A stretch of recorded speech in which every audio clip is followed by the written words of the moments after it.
A mí me sorprende es lo primero. Me gustaría que habláramos de cómo hemos jugado a Resident Evil.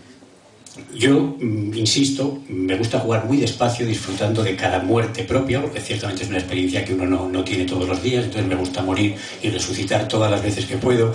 Pero me he encontrado hoy, cuando coincidimos ya con Miguel Ángel, con Manel y con Paco, que son verdaderos salvajes, que han estado jugando.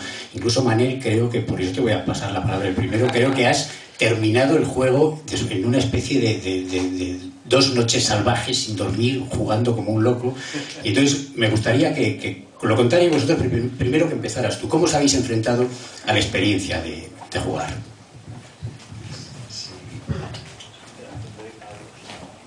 Me encanta esto de pasarle cables por encima a directores de cine, muy curioso.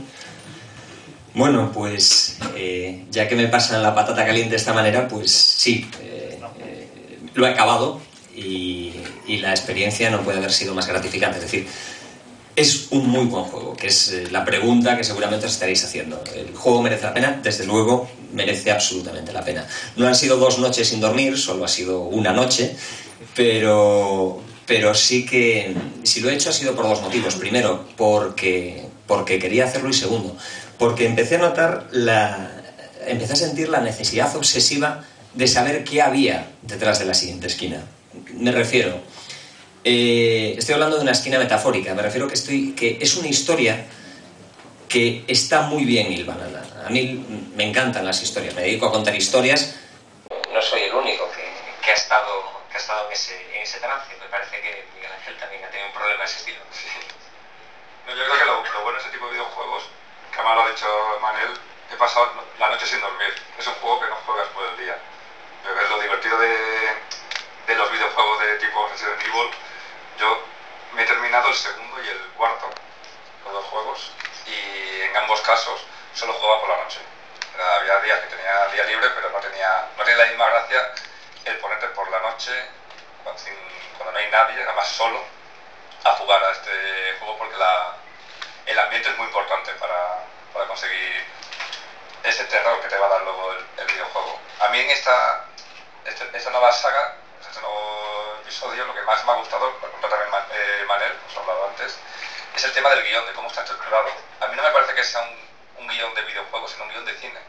Cuando empieza el juego, sin hacer ningún spoiler, está un poco en el trailer, empiezas subiéndote a un barco, buscando buscando a Chris, que está desaparecido, y dices, me he perdido el episodio anterior, porque no sé cuándo ha desaparecido, quién se lo ha llevado, porque estoy en un barco, a quién estoy buscando. Y cuando pasas ese episodio, pasas al siguiente episodio, que es un flashback, donde vas a saber por qué estabas en ese barco. Y dices, joder, qué bueno. Entonces, de alguna forma, una especie de puzzle, iba a decir la película, que es un poco lo que es el videojuego, en el que cada episodio te vas a saber algo más de lo que estás, de a qué estás jugando. Todavía no sabes ni siquiera quiénes son los malos. Te enteras que es un grupo bioterrorista en la tercera fase, cuando hay una especie de montaje televisivo, casi un reportaje de televisión donde te explican lo que ha pasado. Y creo que está jugando con los formatos, una manera de definir el juego, por entenderlo. Sí, estoy de acuerdo también con lo que ha dicho Mark, que vas más a la primera y la segunda parte de la saga, donde era mucho más... No había esa alimentación de la saga cinematográfica, en la que, como se hizo una saga cinematográfica de acción, el propio juego se alimentó de eso y se hizo mucho más de acción. Ahora han vuelto más a ese origen en el que estás investigando, probando, y en ese sentido es muy, muy obsesivo el juego, porque estás todo el tiempo intentando saber qué pasa. Luego yo tengo un problema, si Fernando es lento, pero es rápido, yo soy impaciente. A mí cada vez que me dicen, tienes que encontrar una llave para abrir esta puerta, digo, no me hagas eso, no me hagas eso. Que me pongo muy nervioso buscando la llave. Si la primera vuelta no la he encontrado, soy de los que quiero tirar el juego y vamos, y no jugar más. Pero bueno, el juego me parece divertidísimo y sobre todo eso, muy interesante, que creo que es un juego escrito por un guionista de cine, no un guionista de videojuego. Quería hacer un pequeño inciso, y es que el guión está escrito por Dai Sato, que es un guionista especializado en series de televisión precisamente japonesas. O sea, trabajó en Cowboy Bebop, Samurai Champloo, Ergo Proxy. O sea, es un tío que tiene bastante fama en Japón y que le han encargado el guión de esta entrega precisamente para que vuelva a tener un buen guión la serie. Sí, a mí me recuerda mucho a Lost. Es lo que la manera de contarlo, con los flashbacks, con los personajes que no sabes mucho de ellos, y de repente hay un flashback que te hace saber qué hace ahí ese personaje, etcétera. creo que luego me recuerdas a esa saga. Pero bueno, para no hablar mucho, voy a pasarle a Paco, que está deseando decir cosas. Bueno, buenos días a todos. Es verdad que es como Lost, pero al final creo que tiene algo de sentido.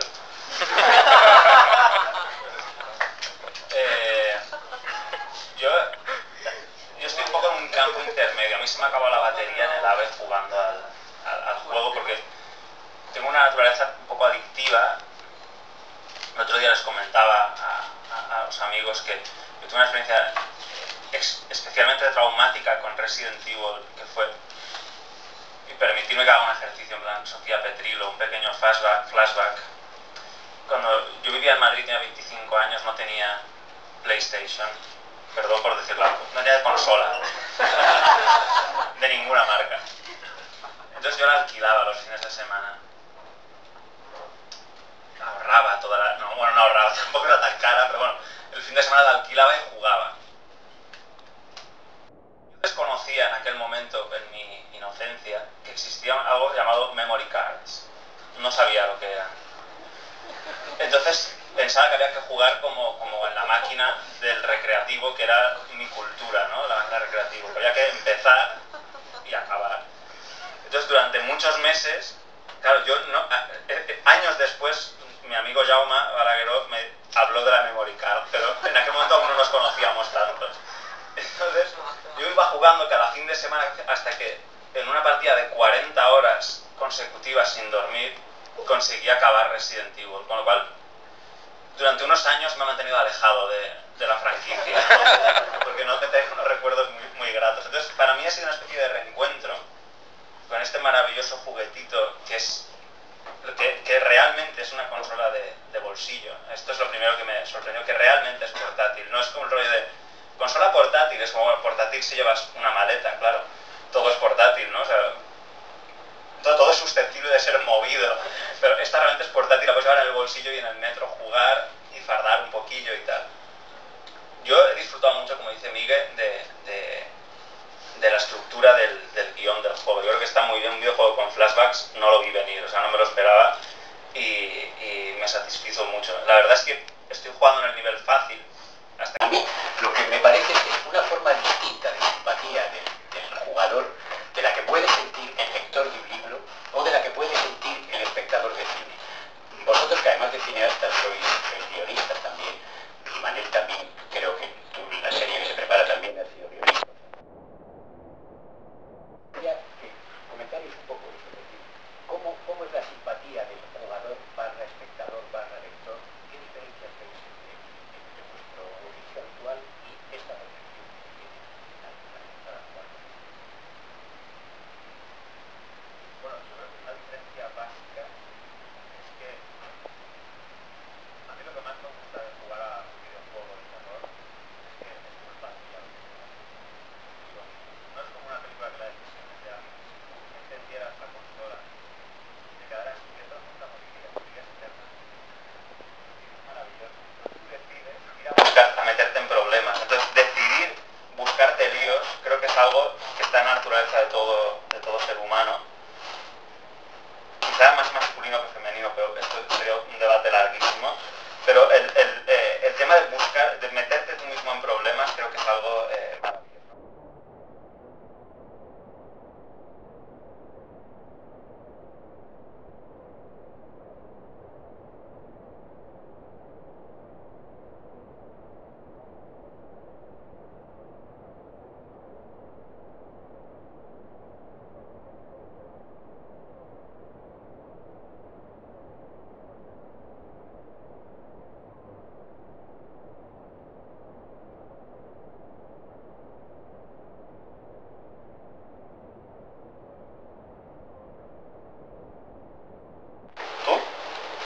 De eso que dices hay un detalle que a mí me ha resultado muy curioso, no sé si lo habéis vivido vosotros también. Muy al principio del juego hay un momento en que dices, bueno, pues hay un agujero que normalmente no te meterías la mano, pero en el juego te invita a meter la mano, es donde aparece pues la pistola, la mano, en fin, muy al principio, no desvelamos nada tampoco.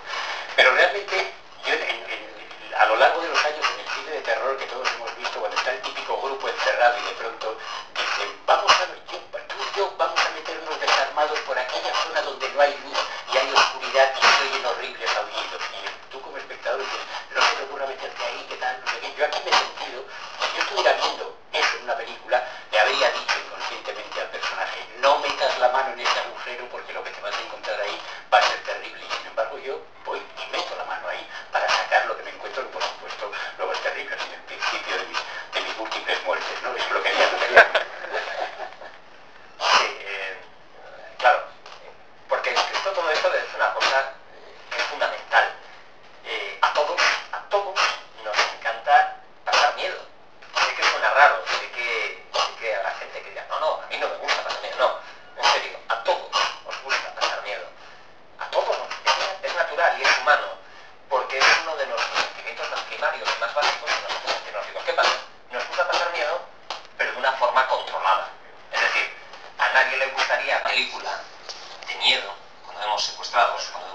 sabemos que lo que le está pasando a los protagonistas no nos puede pasar a nosotros.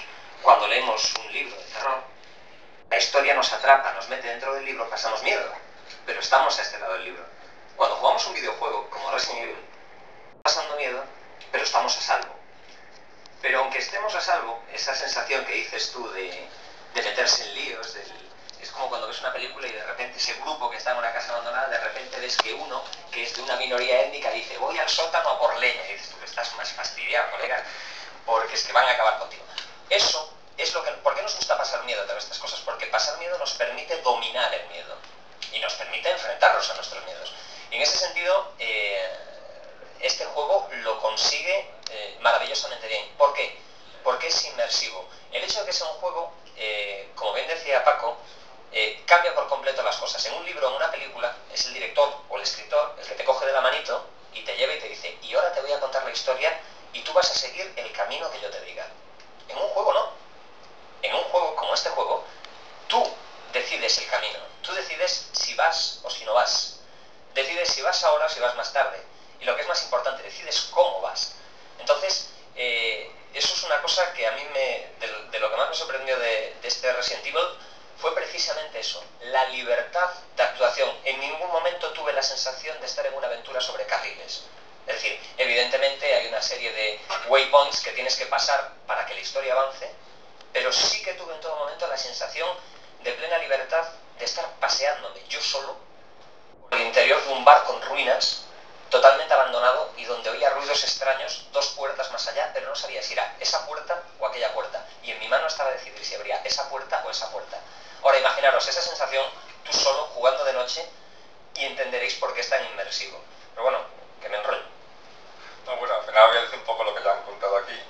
Y cuando daba clase de guión, había un elemento que daba en guión que era la idea del héroe idiota. Un poco ese héroe que tiene que hacer actos estúpidos para que la historia funcione. Es el ejemplo que ha puesto Fernando de entrar en la guarida del lobo sin armas, ¿no? sin la preparación, o ya el hecho de entrar, ¿no? Voy a ir al sótano donde estoy oyendo ruidos y estás como espectador. Serás imbécil, no, te van a matar y te lo mereces. Pues en el videojuego pasa un poco esa idea sobre que tú eres el héroe idiota en este caso. Entonces ya no lo ves tan idiota en ese caso. A mí me ha pasado jugando al videojuego de abrir una puerta, que ya no lo llaman zombies, porque son más lovecraftianos que otra cosa. Entonces bichos que se te acercan, desinfectados, que se te acercan, perdón. Salir por la puerta, se quedan dentro por suerte y te quedas fuera y se bien. Hay 3 infectados muy grandes ahí dentro. Tomas aire, pero no te vas. Entras a intentar matarlos sabiendo que lo más seguro es que te maten ellos a ti y dices, es idiota. Y es un poco el juego de esa intelectualidad, esa primera persona. Ese es mucho más interactivo, tú eres el que estás entrando y que estás decidiendo tomar tus decisiones. También hay una idea muy buena en el juego, y es que sí dosifican de una forma muy inteligente los infectados que te van a ir apareciendo. Yo me acuerdo de un documental otro día con Paco, un documental que pusieron en National Geographic, que para mí ha sido el documental más terrorífico que he visto en mi vida, que era de un pantano, que era en una zona de sequía y era el único lugar donde había agua y estaba llena de cocodrilos. Entonces todos los animales de la zona veías cómo se iban muriendo a la orilla del pantano porque no podían beber de ese pantano. Entonces veías algunos que se envalentonaban y bebían, y todo el documental era veías a uno que se acercaba, bebía y se iba. Es la tensión que iba a pasar. Llega un segundo animal, un mono que llega, bebe y se va. ¿Vale? Y al cuarto o quinto que estás viendo llega un tigre, bebe, aparece la cabeza de un cocodrilo, lo pilla por la cabeza y en un segundo desaparece el tigre. Y luego vas siguiendo todo el documental viendo animales beber y cada 5, cada 6 animales hay uno que se los comen por completo. Y tú estás en la tensión cada vez que se acerca una beber de ¿será este? ¿Qué le va a pasar? Y pasa un poco con el juego, entras en una habitación y ves una sombra, que eso lo usan muy bien, aquí va a haber algo. O la música empieza a subir, sabes que va a haber algo. Giras la esquina y no hay nada. Giras la segunda esquina, no hay nada. Y cuando giras la tercera ya un poco más tranquilo, ¡pumba!, aparece. En ese sentido creo que el eliminar un poco el juego de acción de que hay bichos infectados por todos los lados, te da, es mucho más activo, es mucho más peligroso, mucho más terrorífico lo que no ves que lo que estás viendo todo el tiempo, nunca te llegas a acostumbrar a ellos. Yo creo de todas formas que nos has dado una idea que hay que apuntarla, madre. universo del siguiente videojuego podría ser perfectamente La charca de los cocodrilos de Miguel Ángel Vivas, porque verdaderamente bastante aterrador, ¿no? La idea de, tal y como lo has contado, de meterse ahí a beber agua. O sea, para jugar bien, sin beber agua 3 días y luego ya juegas metiéndote en condiciones. A mí recuerdo hace tiempo, y lo hemos comentado con colegas escritores, que todo el tema del videojuego lo ven como algo así, un mata-mata, como definías, ¿no? Esto, como sabes, hay muchos colegas que consideran que, bueno, esto es un mundo que no tiene interés, que no hay creación. Yo creo hay una evolución muy clara en el guión de este videojuego. Me gustaría que comentarais, tú ya te has referido a ello, qué posibilidades en un momento, hacia dónde creéis que va realmente la evolución del videojuego a través de los guiones como este. Es decir, ¿realmente lo veis como un cambio, una ruptura, una evolución? A mí me ha parecido una evolución realmente fuerte respecto a otros juegos con los que había jugado. Me gustaría que comentarais un poco el guión. O sea, la idea de la evolución del videojuego. Ha estado muy bien, ¿eh? Pero yo creo que el videojuego estaba un poco, o sea, el videojuego como concepto, como arte, como forma de expresión, yo creo que yo empecé a jugar, pues eso, hace bastantes años, y ha habido una evolución en la calidad gráfica, una evolución estética, una evolución que ha sido absolutamente espectacular, pero creo que no la ha habido aún a nivel de guión, a nivel de cuál es la experiencia. Y creo que hay que darle una vuelta, ¿no? Como dirían los productores. Pero bueno, es decir, es una idea muy básica, es un fulano que va pisando setas y que tiene unos amigos que son otras setas. Bueno, es una cosa muy extraña, ¿no? Es decir, como guión no es que sea precisamente una obra de arte brillante, y sin embargo es un juego que es muy entretenido. Ese estilo está por un lado.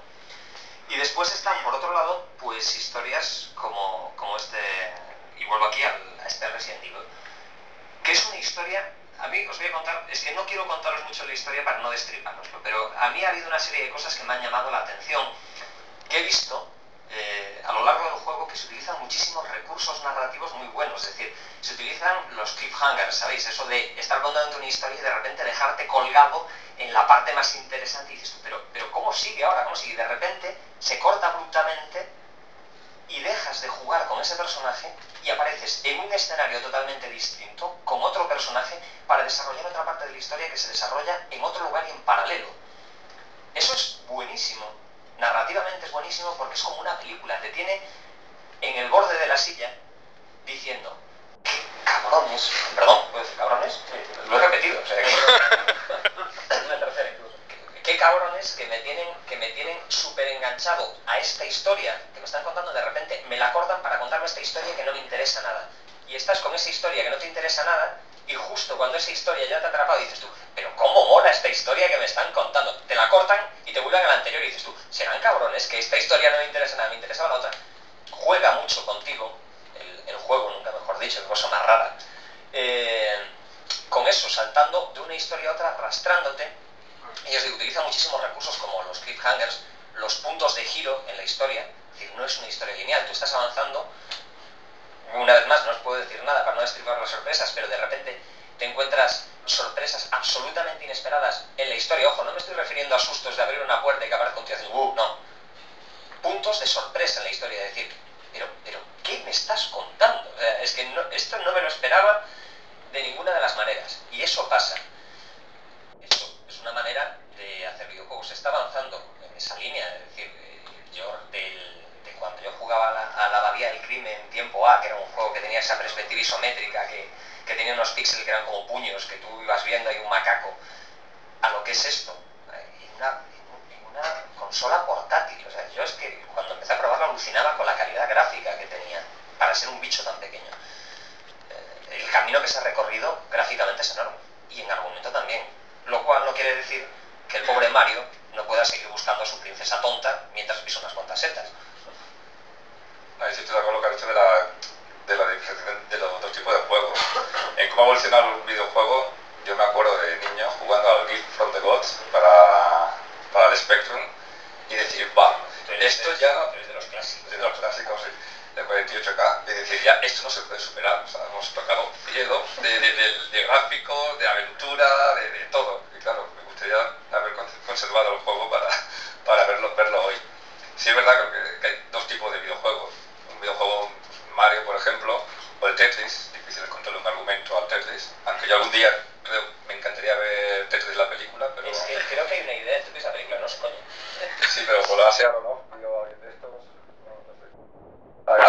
eso. Pero, y luego están los que usan los le he pegado. Entonces la otra parte, o sea, son un tipo de videojuego y otro que usa los elementos más cinematográficos. Cuando hablamos de la complejidad del guión, no es porque seamos guionistas de cine, escritores, etcétera, que eso sea bueno para la película, para el videojuego. En el caso de Resident Evil, cuando empezó la saga, empezaron desde el principio, quisieron meter los elementos más propiamente cinematográficos para potenciar el juego, no para potenciar la historia, sino potenciar el propio juego, pues el ambiente de sonido. O sea, el ambiente de sonido de la saga es que, con perdón, acojona. Es decir, lo estás jugando y dices, ojalá una película. Yo le he enseñado, haciendo películas, le he puesto parte de videojuegos al diseñador de sonido para, mira, este es el ambiente que quiero. Y le pongo el ambiente del videojuego. Quiero este ambiente como de cámara frigorífica, que no sabemos por qué hay un ambiente de cámara frigorífica en el pasillo de una casa victoriana, pero bueno, es el que quiero para la película. Y se acopia mucho el ambiente, bueno, la dirección artística. Creo que todas las películas de terror actual cogen un poco la dirección artística de los videojuegos de terror en general y de la saga de Resident Evil en particular.